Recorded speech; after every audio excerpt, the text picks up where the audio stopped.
আইএমের কর্মবিরতির ফলে বিপাকে দূর দূরান্ত থেকে আসা মুমূর্ষু রোগীরা। 24 ঘন্টার কর্মবিরতির ডাক আইএমের গোটা দেশের বিভিন্ন প্রান্তের পাশাপাশি প্রভাব পড়ল শিলিগুড়িতেও।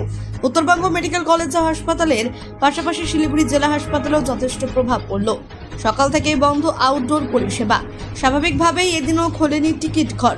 ভোগান্তি রোগীর পরিজনদের। ইতিমধ্যে বাংলাদেশ থেকে হিপ জয়েন্টের সমস্যা নিয়ে উত্তরবঙ্গ মেডিকেল কলেজে চিকিৎসা করতে এসে বিপাকে পড়েছে বাংলাদেশের এক নাগরিক।